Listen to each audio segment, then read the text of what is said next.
I wasted way more years than necessary staying in a destructive relationship with my narcissistic mother, all because a therapist dismissed it as just conflict instead of calling it what it was. Today I'm sharing 5 things I wish I knew before starting therapy for narcissistic abuse. One of the biggest revelations I've had from 8 years of consistent therapy is that if just one of my past therapists had flagged this behavior as narcissistic abuse, I could have removed myself from such a harmful situation earlier. But if I'm honest, I can also see how I contributed to them not being able to flag this behavior as well. But the first thing I want you to know is that not all therapists will understand. So over the last 8 years, I've worked with, maybe about 5 or 6 therapists. But throughout those different therapists, throughout all of these years of therapy that I've had, I have recognized that not all therapists will understand narcissistic abuse. And something I've also recognized is that it can be very harmful working with a practitioner who is not specialized in narcissistic abuse and somebody who does not recognize the patterns, because you can be gaslit,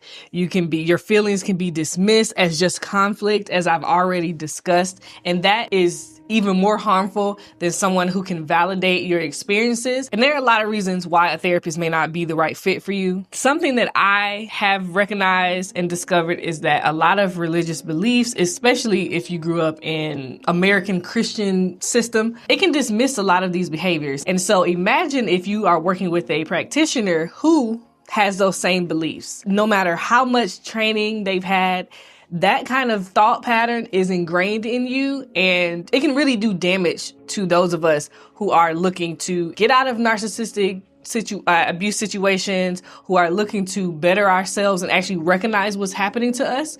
And so that's something to look out for. Something else, if you find yourself working with somebody who is giving you the feeling that you should be rushing forgiveness because this is your parent for some reason, watch out for that. I'm going to give you some more things to look out for when choosing to see if the therapist is the best fit for you. Look at their credentials. I recommend, from my experience, that working with somebody who understands trauma and how to treat trauma, complex PTSD, all of those things can be really helpful. So that's one requirement that I think all survivors of narcissistic abuse looking to work with a therapist should be looking out for. Also, look to see if they have any kind of additional specialized training. It hasn't been really until my current therapist that I have worked with somebody that has specialized training in narcissistic abuse, and I find that to be very helpful. I really think that has been a key for me in unlocking another level of healing for me. And so I find that to be very important, but I also recognize, because it took me a while, almost 8 years, to find somebody who specialized in narcissistic abuse.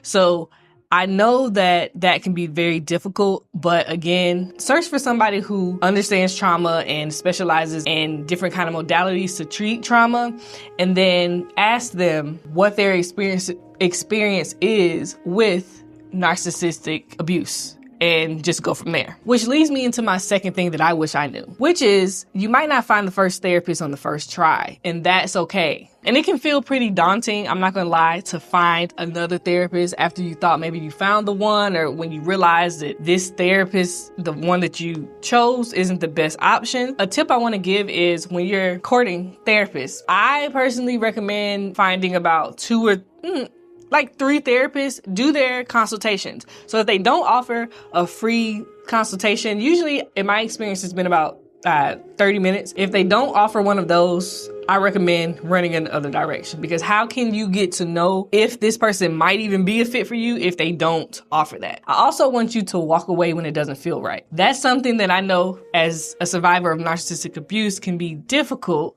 because we were taught to just stay in these situations. But you know if something doesn't feel right. One of probably my longest relationship with a therapist up to date, we had great sessions. I really grew a lot. I was able to go longer in between sessions. I would check in when I felt like I needed one, maybe like once a month, and then it became even more length in between sessions. And when I began to start to get triggered and was like, something else was going on, I want to continue therapy, I knew that I couldn't go back to her, even though I really enjoyed our sessions and how much she helped me, but I just knew that it was time for me to do something different. So I share my experiences so that you hopefully can be encouraged when you're setting out to look for a therapist, or if you're in therapy now and you feel like, I've been with this person, but I just feel like I need more. Something's not connecting. Understand that's normal. Now, while I am talking about finding a therapist for more traditional modes of therapy, it can't be understated that sometimes we need a little bit more when we're healing. Something that I found to be extremely helpful is tapping into more somatic forms of healing. For me, that has been dance, and that's why I share dance videos on my channel. So if you're interested in that, please check out the videos so you can get to moving, grooving, and reconnecting with your body as you're healing. Third thing I want you to know is that if you feel like you've tried therapy and it didn't work, just know that you might be in the wrong kind of therapy for you in your situation, or it might be the right kind, but the wrong therapist. Taking it back to one of my older experiences with therapy. That was my first experience with EMDR, eye movement desensitization and reprocessing therapy. And I remember sitting there because it was a virtual appointment, and I'm like, this is freaking weird. This isn't working. Fast forward to now, my experience with EMDR is totally different. So that was a modality that would work for me, but just not with that therapist. And that's okay. But if you're really serious about your healing, you have to go through the process of finding what works for you. And even if talk therapy, the traditional like cognitive behavioral therapy works, which is a lot of what people think of when they hear therapy, is sitting down, talking, and like thinking about things differently. Even if that worked for you at one point, maybe at this point, it doesn't work. So you might be at a point where you've been in therapy for a while and you're like, hey, I don't know, like, I don't feel like this is connecting with me any longer.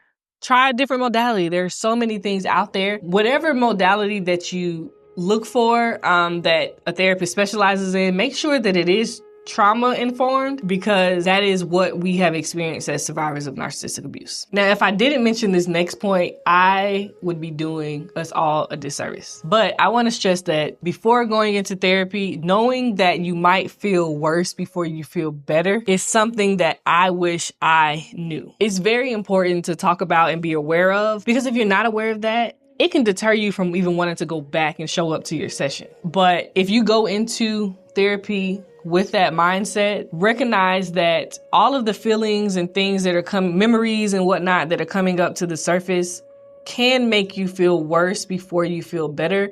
But I truly believe that that's part of the healing journey. Like, you have to go through the grief. You have to face things in order to move through them. That is something that trauma therapy has helped me really understand. And doing EMDR therapy now, like, my therapist tells me, she's like, all right, these are things to watch out for, you might feel this kind of way for a few hours or maybe a day. And she's like, but if it becomes too intense, reach out to me and let me know, and we can, work through that. Everything I'm sharing is because I don't want you to give up, because I truly believe that we can heal and become the best versions of ourselves. The last thing I wish that I knew before I started therapy for narcissistic abuse is that you have to recognize that what you've even experienced is trauma and not minimize it. So when I said that I recognize how I could have contributed to some of my past therapists not pointing out or recognizing that it was narcissistic abuse that I was talking about, this is why. I recognize that I minimized my experiences for years. And so if that's what I was used to, going into therapy, I was going to do the same thing. I would go into sessions years ago and I'm talking about experiences with my mother and continuing to try to humanize her or both sides of the situation, because that's what I was told. I was told over and over that I was this horrible person and all of these things. So that's how I was presenting things. And when you're also with the therapist who is not tuned in to recognize certain things that you're saying and the patterns to probe deeper, to recognize that, oh, maybe this is something more than just normal mother-daughter conflict, you continue to do the same thing. A lot of people unfortunately still look at abuse as one is like physical abuse, things like that. But man, that emotional and mental manipulation, woo, that does a number on you, especially when nobody else can see it, which was my experience. Accepting that I had experienced trauma allowed me to be more honest when I would go into my sessions or when I was searching for maybe a new provider. And I knew that this is what I came to therapy for. Like, this is my experience. I'm calling it what it is. Now I need you to help me. But I will say that I would not have gotten here if I hadn't just, started the journey 8 years ago and jump into therapy, even when I didn't know all of these things. My purpose in sharing these 5 things with you is so you can go into approaching therapy and finding a therapist with a more educated hat on. I want you to feel empowered, because I know so many people are hesitant when it comes to therapy, especially when you're looking for therapy for narcissistic abuse. I've given you the top things I wish I would have known before starting therapy, but I also want to hear from you if you have gone into therapy before for your narcissistic abuse or just therapy in general. If you have any additional tips, please leave them in the comments so we can help each other out. And thank you for watching this video today. I really hope that it was helpful for those of you who needed this.